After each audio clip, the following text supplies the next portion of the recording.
बिस्मिल्लाहिर्रहमानिर्रहीम। नाज़रीन, असल बात से मैं हूं इकबाल जंजू। नाज़रीन, हमारा निज़ाम,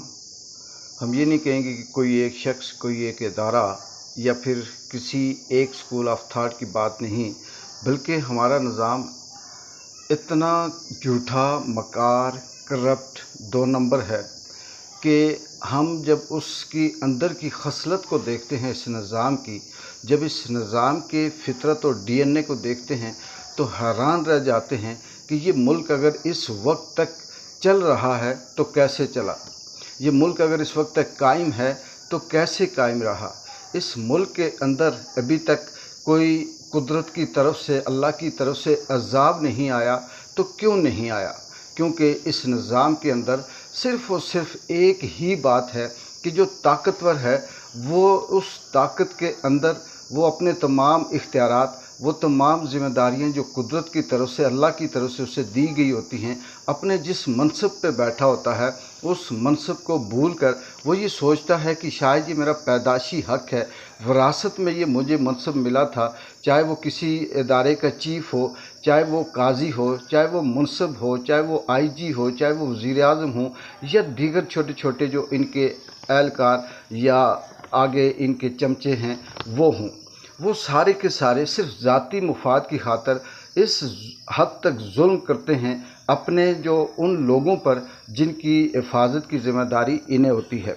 बात को मुख्तसर करते हैं कि काजी ईसा फ़ाइज़ जो इस वक्त पाकिस्तान के पूरे निज़ाम के अंदर जो इस वक्त अफरा तफरी है, जो बदनज़मी है, जो तबाही मच रही है, जो मुल्क की मैशियत ख़राब है, जो मुल्क के अंदर इस वक्त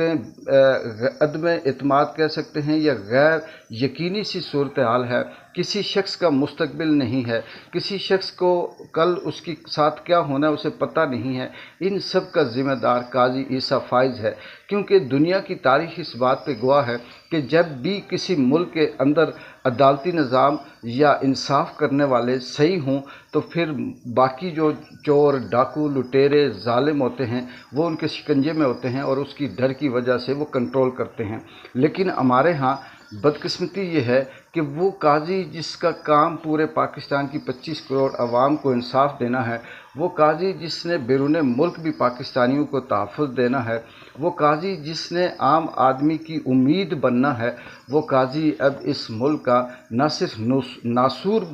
बना हुआ है बल्कि तारीख़ के बदतरीन दौर से वो अपने आप को और इस मुल्क को गुजार रहा है। यहाँ तक कि वो जानते हुए भी कि वो क्या कर रहा है, उसका एक एक फ़ैसला, उसकी एक एक बात, उसका एक एक लफ्ज़ जो उसकी कलम से निकलता है वो इस मुल्क को तबाही के दहाने की तरफ लेके जा रहा है। काजी की अपनी जो मुद्दत मुलाजमत थी जो कानूनी तौर पर, वो अब ख़त्म होने को है, 25 तारीख को ख़त्म होने को है, लेकिन पूरी रियासत उसे बचाने के लिए इस तरह से हरबे इस्तेमाल कर रही है कि जुल्म, बर्बरियत या तशद्दुद ये लफ्ज़ इतने छोटे हैं कि हम इन लफ्ज़ों को इस्तेमाल करके हमारे उस दिल की या इस इनकी जो जुल्म है उसकी तसल्ली नहीं होती। और अब जब इन्होंने देखा कि आगे से निज़ाम को एक ताकतवर, एक अलग सी चीज़ टकरी है, जो अवाम की ताकत 70 सालों से खामोश थी वो सामने आ गई। जब अवाम ने सड़कों पे एहतजाज करना शुरू कर दिया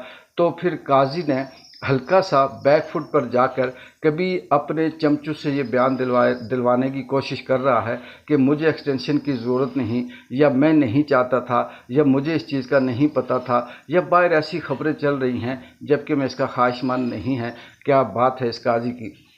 इसी तरह से 25 अक्टूबर को अगर इसकी मुद्दत ख़त्म हो रही है तो हस्बे रवायात दुनिया के सारे ममालिक में, इदारों में, मुख्तलिफ छोटे मोटे में होता है कि कोई शख्स किसी जगह पे अगर कुछ अरसा गुजार के जाए तो उसे एक फेयरवेल दी जाती है, जिसे उसकी खिदमत या उसके साथ जो वक्त गुजारा होता है उनको सराहा जाता है। लेकिन काजी ने ये देखा कि अब शायद दो तरह की बातें हैं। एक नैरेटिव वो है जो काजी के हामी हैं, जो ये चाह रहे हैं कि काजी की छुट्टी हो गई, काजी के लिए तैयारियां हैं, इशाइया देने की तैयारियां हैं, फेयरवेल देने की तैयारियां हैं, लेकिन इसके पीछे दूसरी जो बात है वो ये हो सकती है कि लोगों की तवज्जो या ये जो अवाम है इसकी सोच उस तरफ जाए कि काजी के लिए अब एक्सटेंशन मुश्किल हो गई है, या काजी की जो मुद्दत मुलाजमत कह लें या जो आइनी कोर्ट बनने के ऊपर उसे मुसल्लत करना है वो चांस कम है, तो शायद कि लोग उस तरफ तवज्जो कम दें, उस तरफ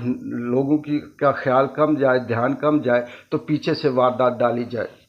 एक तो ये पॉइंट हो सकता है। दूसरा पॉइंट ये है कि अंदर से बहुत से ऐसे व्लॉगर, बहुत से ऐसे साफ़ी जो कोर्ट को कवर करते हैं, उनकी तरफ से भी ये है कि बहुत से जजेस ने ये कहा कि काजी की जो फेयरवेल होगी उसमें हम शिरकत नहीं करेंगे, जिसमें काजी को ये ख़तरा भी है, ये डर भी है कि मुझे ये हज़ीमत उठानी पड़ेगी, और बहुत से जज जब नहीं आएंगे, अगर आते हैं तो सवाल उठेंगे, नहीं आते हैं तो तब भी तजलील और ज़िल्लत होगी। तो उसमें काजी ने ये कहा कि मैं अपनी फेयरवेल नहीं लूँगा, क्योंकि इसमें 20 लाख या 2 मिलियन रुपए इसमें ख़र्चा आता है, लिहाजा मैं अवाम के या गरीब के पैसों को इस तरह से ज़ाया नहीं करता। वाह रे काजी वाह, क्या बात है तेरे झूठ की, तेरे फराड की, तेरे इस बयानिए की, तेरी इस सोच पे क्या बात है। क्या काजी को ये नहीं याद कि पीटीआई से निशान छीना, पीटीआई को इलेक्शन से आउट किया, पीटीआई के साथ जो जुल्म किया, पीटीआई के साथ जो फॉर्म 47 तब्दील करने के जितने भी हुक्म थे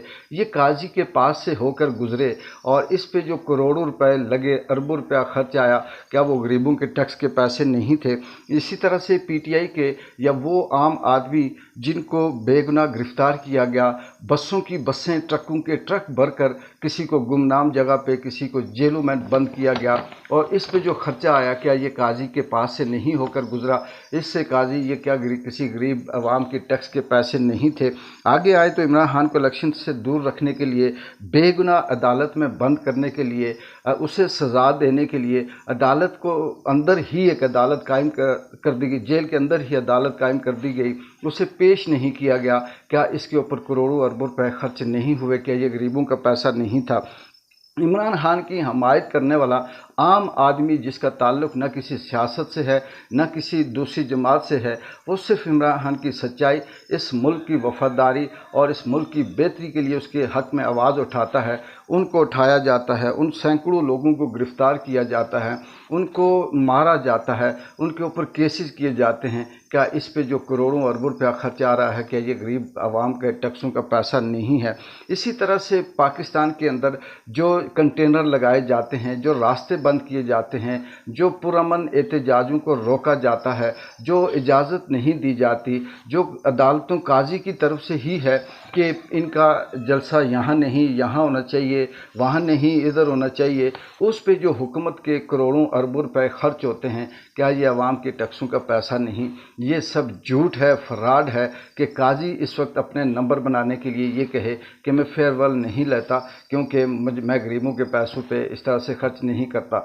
लेकिन जब बेबसी, मजबूरी, ज़िल्लत, रुसवाई सामने नज़र आए, जब बंदे को पता चले कि मेरे मुंह के चेहरे के ऊपर एक एक सेंटीमीटर पे दब्बे हैं बदनमाई के, झूठ के, फराड के, इस मुल्क को तबाह और बर्बाद करने के, और तारीख़ के अंदर लफ्ज़ लफ्ज़ मेरे ख़िलाफ़ है, तारीख़ मुझे हर एक लाइन के बाद एक जूती मारती है, तो उसके बाद फिर ये बातें कहकर ये कहना जी कि वो कहीं साफ़ हो जाएं या आवाम के दिलों में जगह बना लें, मुमकिन नहीं है। ये ज़रूर है कि तारीख़ बिल्कुल स्लो स्टडी चलती है, वक्त का फ़ैसला बहुत धीरे धीरे आता है, लेकिन वो जब आता है तो इतना ऑथेंटिक और इतना मुसल्लम होता है कि उसकी मोहर फिर सारी ज़िंदगी जो लगी होती है वो जाती नहीं है। इस वक्त पाकिस्तान के अंदर जो सबसे बड़ी बेचैनी है वो इमरान खान की आवाम से दूरी है, इमरान खान की आइसोलेशन है, उनकी क्या सूरत हाल है जेल के अंदर ये किसी को ख़बर नहीं। इसका ज़िम्मेदार भी काजी है। पूरे पाकिस्तान को इस वक्त जिस मुश्किल से, जिस परेशानी से का सामना है, जिस तरह से पाकिस्तान के अंदर इस वक्त अवाम बेचैनी से गुज़र रही है, बच्चे, माएँ, बूढ़ियाँ, बूढ़े, औरतें, ख़वातीन जितने भी हैं वो सारे के सारे बंद हैं, इन सब का ज़िम्मेदार काजी है। काजी को वो वाली बात तो याद नहीं आती, लेकिन अपनी ज़िल्लत और रुसवाई छुपाने के लिए ये कहना कि मैं फेयरवेल नहीं लेता, इससे कहीं भी किसी भी तरह से कोई पॉजिटिव बात काजी के लिए नहीं जाएगी। देखते हैं कि आने वाले टाइम में چند گھنٹوں چند دنوں کے بعد کیا مزید ڈیولپمنٹ ہوتی ہے اور کس طرح سے یہ ملک کس طرف جاتا ہے. یہ جو فارم 47 یا چور مینڈیٹ چور جو حکومت ہے یہ کتنا ظلم مزید کرے گی اور یہ ملک آخر اس کا فیصلہ کیا ہوگا. اقبال جنجوعہ کو اجازت دیں. اللہ حافظ.